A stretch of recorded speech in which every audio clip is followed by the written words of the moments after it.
Good Sunday morning, I'm Meteorologist Ryan Hoke with today's Hokey video blog. Hope everybody's Sunday starting off on the right note.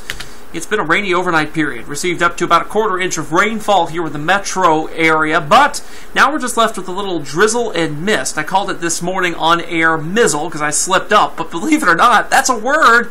It's in the dictionary. It means drizzle and mist. So that's what we've got outside this morning, as well as those overcast skies here in the area. But some much colder weather is coming our way. That's why we are talking about this on today's Hokey Weather Fact. During bitter cold temperatures, some people like to take a couple shots of bourbon, whiskey, something like that to stay warm.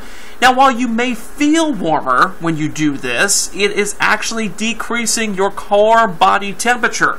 The blood vessels just under your skin, they begin to dilate, they begin to get bigger, more blood flows through them, and when you've got more blood near the surface of your skin, it cools more efficiently. The body's response to cold weather is to constrict those blood vessels, keep the blood more closely to the core of your body so that it's not exposed to the cold air. But when you expose it more to the cold air, your core body temperature decreases.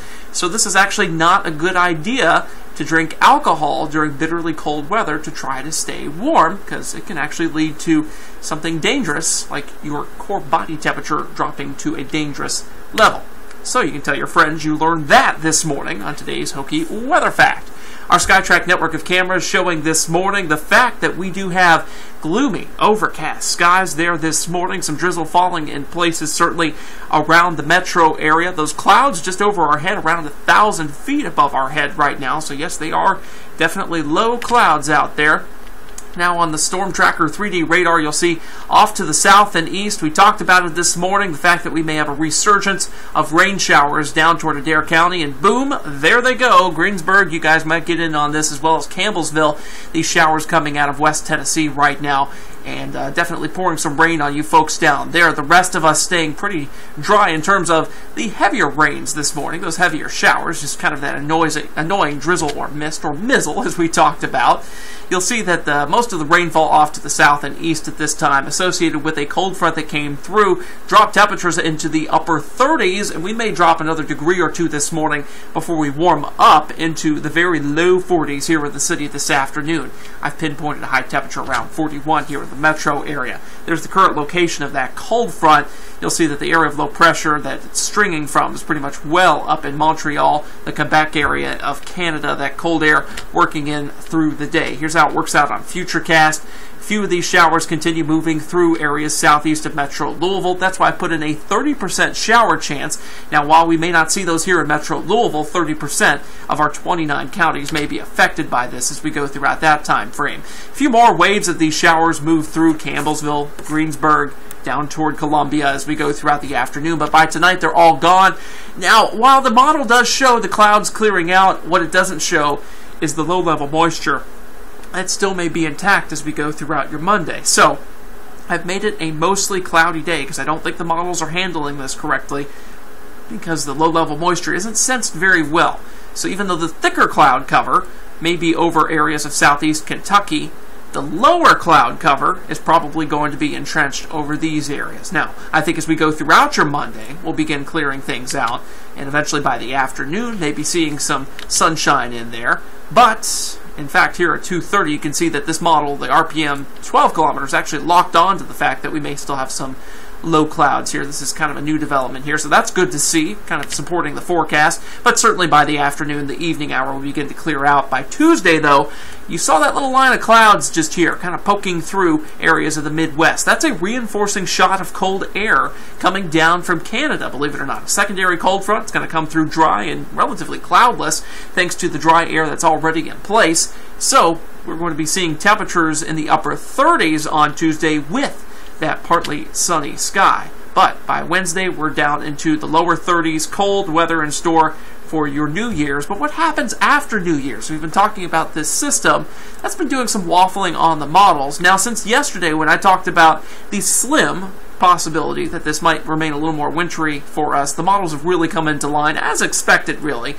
for an area of low pressure to go north and west of the area. This season, these lows ejecting from the southwest have been wanting to cut north, and I think that's going to be the pattern as we go throughout the next week or so at the very least. So any low that tries to do that is going to be moving to our northwest. That spreads rainfall for us here in the metro area and snowfall in portions of the upper Midwest. There is something that we need to keep an eye on, though, and it's the fact that this low pressure, as it's moving in, the initial precipitation here as we go throughout Friday night may be a very small and brief band of wintry mix. Some of the models hinting at that still.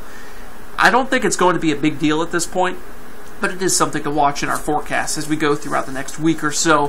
While it's hitting, it's not going to be a huge time for a morning commute or anything like that, but certainly your Friday night plans could be impacted if there's like an hour or two of some wintry mix in here, but I really don't see this being a big deal. So as we go through time this week, we'll just keep our eyes on it on the models. Otherwise, low pressure area moves to our north and east, and this is pretty much the freezing line right here that I've seen. This is the Euro model here, so the precip cuts out of here before we have a chance to really see any snow showers on the backside of this. I don't think that's going to be a big deal.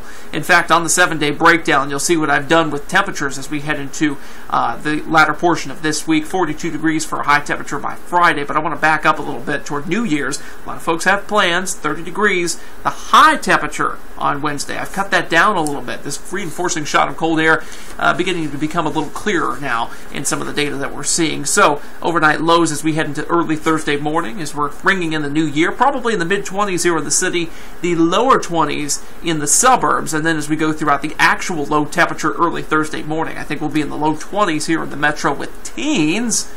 Yeah, you heard me right, teens in those outer suburbs and the rural outlying areas. So winter is making a return, even though we've been seeing some relatively warm weather lately, as we've been saying as we went throughout the entire fall season, and really as we're going throughout the early portion of the winter.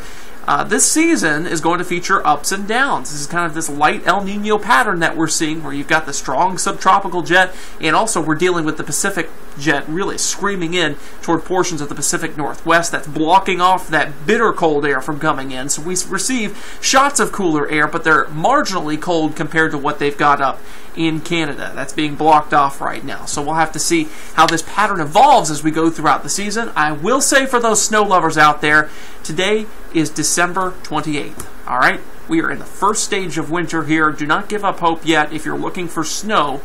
I don't think it'll be over the next week or two, but as we move into January, we'll have to see how things go. There's lots of cold air in Canada. We just got to get it down here into the U.S. and for things to time out appropriately so that these low pressures that are zipping along the southern stream, as it were, the southern jet there, to time out with those shots of cool air coming in. Kind of a complicated weather pattern as we go throughout the next week or so, but we've done the best to break it down the best that we can. For now, I'm meteorologist Ryan Hoke. Stay with us here on the blog. Brian will have his snow talk here tonight as he's working the 6 and 11 o'clock shows here at Wave 3 News. I will see you in 2015.